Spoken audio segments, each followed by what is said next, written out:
In rotation motion, it's in equations we derived in the last class or last video. T is equal to I alpha,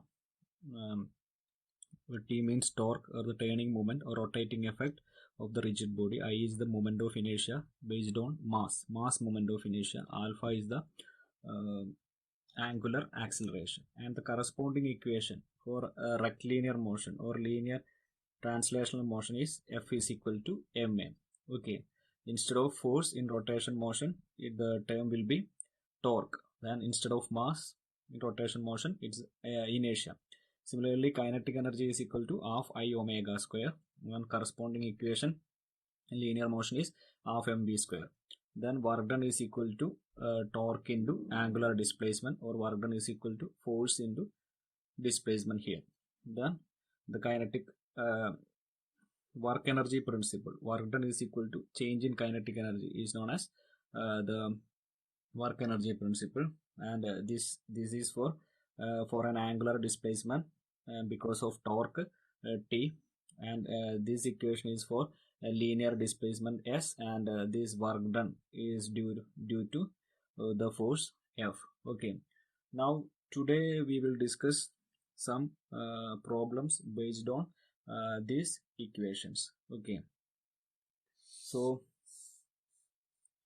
this is the first question.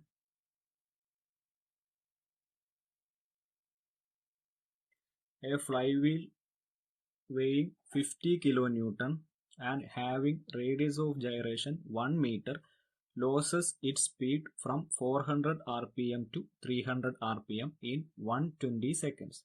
Okay, flywheel means it's just like a rotating member, a huge disc having very high weight. Okay, അതിനെയാണ് flywheel എന്ന് പറയുന്നത്. It's a rotating member, and it's used to store energy in the case of IC engines and all.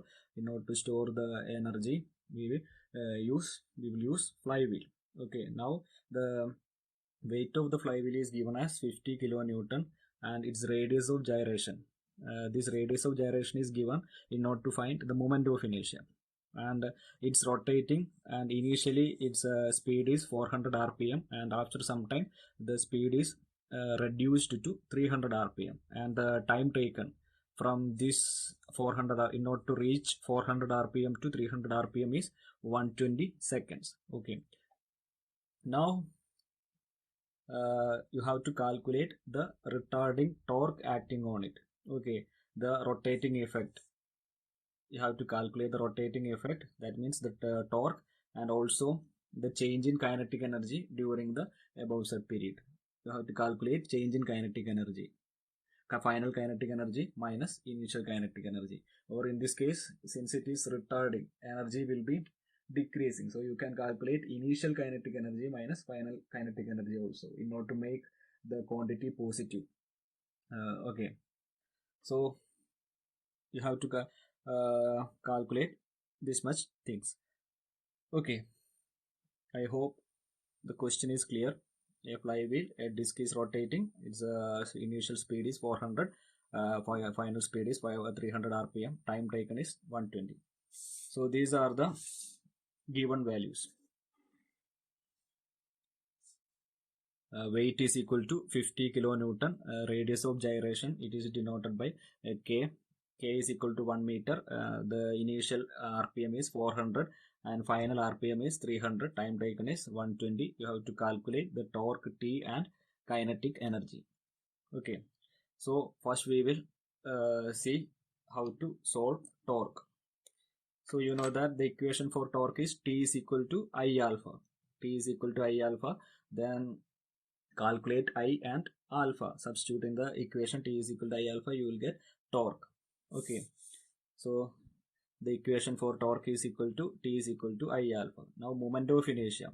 What is moment of inertia? Here radius of gyration is given. So we know that moment of inertia I is equal to mk square. Okay, in third module we studied I is equal to area into k square. In that case we discussed moment of inertia based on area, surface area. Here we are calculating moment of inertia with respect to mass. Okay, So the equation for moment of inertia I is equal to mk square. So what is m? M is the mass of the flywheel. Weight is given. You have to convert weight into mass. Weight is equal to 50 kilonewton. So mass, directly I can write mass. Mass is equal to 50 into 10 raised to 3 divided by the acceleration due to gravity, 9.81. It will give the mass of the flywheel. So mass into radius of gyration is given as 1 meter. So 1 meter square. So this, after calculating this, you will get the value of I. Okay. So the first part is over. Now I have to calculate the value of alpha. What is alpha? How to calculate the value of alpha? So we know that for a constant uniform accelerated motion, here the acceleration alpha is constant. It's a constant. We are assuming that it's a uniform accelerator. Actually it is deceleration motion, retardation motion. So we can take the equation omega 2 is equal to omega 1 plus alpha t. Omega 2 is equal to omega 1 plus alpha t. V is equal to u plus at format. Final angular velocity is equal to initial angular velocity plus alpha t. Now what is omega 2 and omega 1? Here instead of omega, the values are given in terms of RPM. Convert this N1 and N2 into omega 1 and omega 2. So we know that the equation for omega 1 is equal to 2 pi N1 by 60.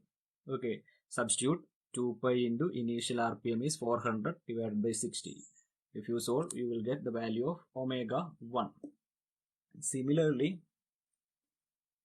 N2 is given, so you can calculate omega 2 also. Omega 2 is 2 pi N2 by 60. So this is the relation for omega 2.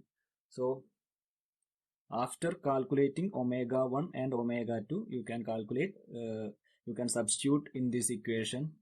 So you can substitute in this omega 2 is equal to omega 1 plus alpha t equation. From that, solve for alpha. So the final value for alpha is minus 0.087 radian per second. Since it is a retarding motion, the angular velocity is decreasing from 400 rpm to 300 rpm. That is why here it's a minus sign. Okay, so that is the value of alpha. So we got both the values. We calculated the value of I.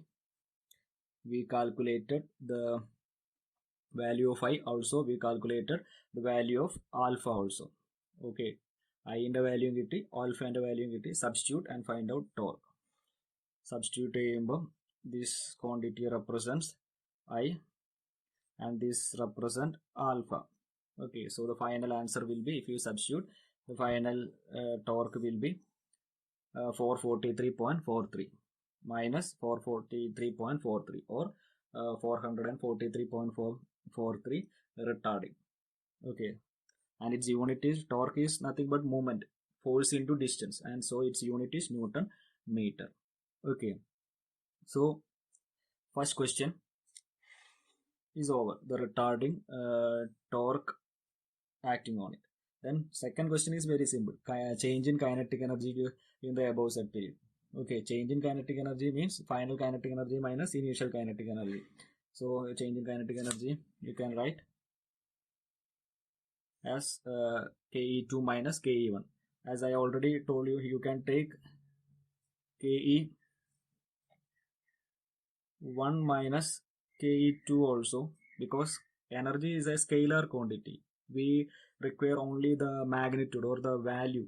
Okay, so in order to make the value positive, take higher value minus lower value. Okay, text ബുക്കിലൊക്കെ ചിലപ്പോൾ അങ്ങനെ ആയിരിക്കും ചെയ്തിട്ടുണ്ടാവും. എങ്ങനെ ചെയ്താലും കുഴപ്പമില്ല. ഈ നിങ്ങൾ KE2 മൈനസ് KE1 ചെയ്താൽ ഒരു മൈനസ് സൈൻ വരുന്നേ ഉള്ളൂ. ഓക്കെ, ഇല്ലെങ്കിൽ അതിനെ പോസിറ്റീവ് ആക്കാൻ വേണ്ടിയിട്ട് higher value minus lower value ചെയ്താൽ മതി എപ്പോൾ. So KE2 minus KE1. Now KE2 means half I omega 2 square ആണ്, and KE1 means half I omega 1 square ആണ്. Substitute ചെയ്യാം, I അറിയാം, omega അറിയാം, omega 2 അറിയാം. Here also we know that the value of I and the value of omega 2. Substitute and simplify, you will get kinetic energy as this much. 1956.05 kilonewton meter. Okay, clear. ഇത്രയേ ഉള്ളൂ ഈ question. Now we will solve another one.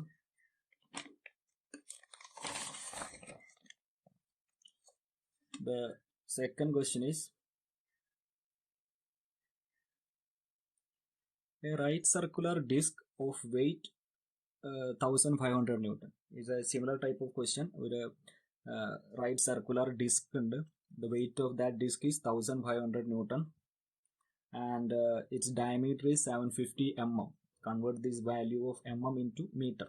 Okay, SI unit. Calculate all the values in SI unit, and is free to rotate about its geometric axis and is constantly accelerated. The acceleration is constant. Okay, that means you can apply the fundamental equations. Alpha is constant from rest to 300 rpm. So initially the disk is at rest, that means zero velocity, angular velocity is 0 at starting point, then final angular velocity in terms of rpm is 300 in 220 seconds, and the time taken from this much acceleration from 0 to this much angular velocity is 20 seconds. So for this case you have to calculate the constant torque required to produce this acceleration. Again the same equation, you have to calculate torque only. Okay, it's a right circular cone. Weight of cone is 1500 Newton. So first mark weight.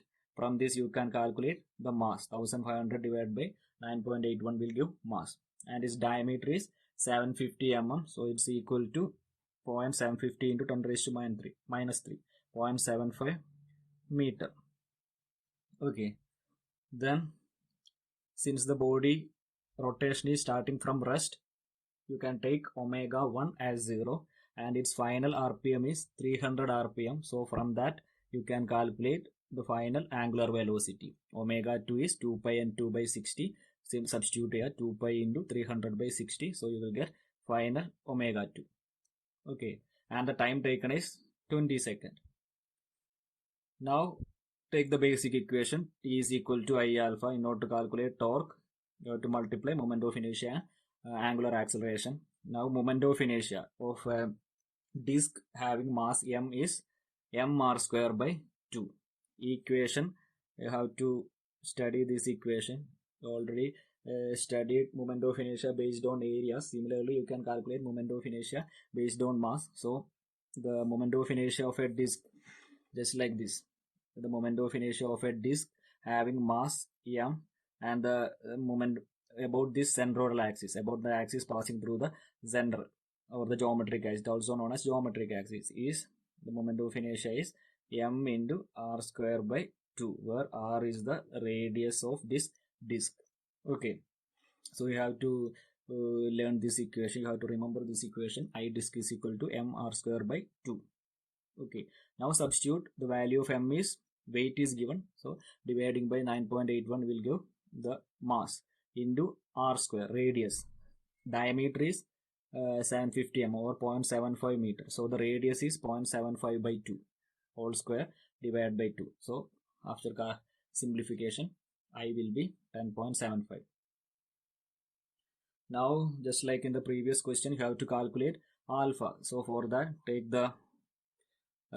take this equation. Omega 2 is equal to omega 1 plus alpha 2. The value of omega 2 is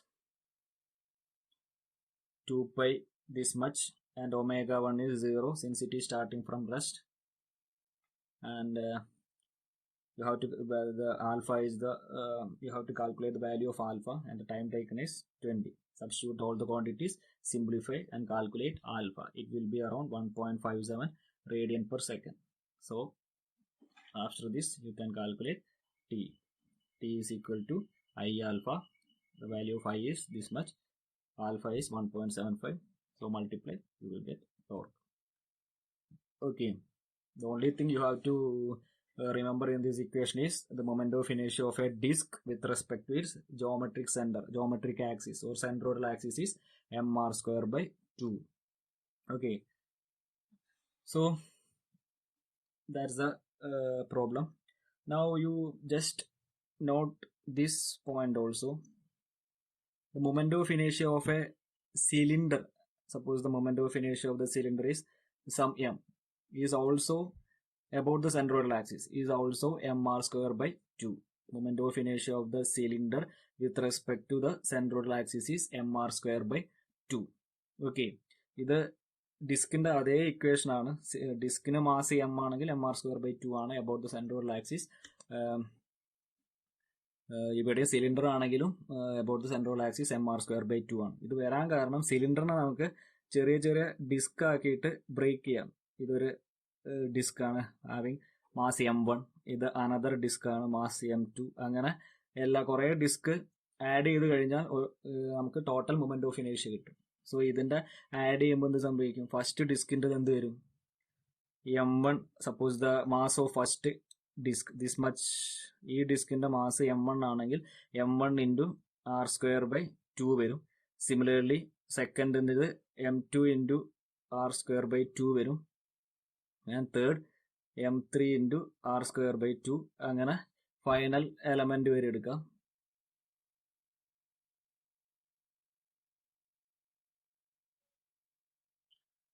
So first element m1 r square by 2, second element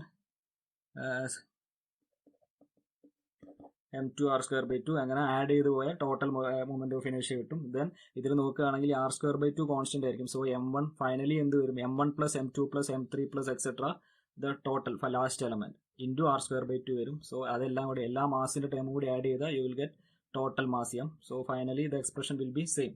so just remember the moment of inertia of a disk, the expression for moment of inertia of a disk is mr square by 2, and also moment of inertia of a cylinder having mass m is also mr square by 2 with respect to the geometric centroidal axis. Okay.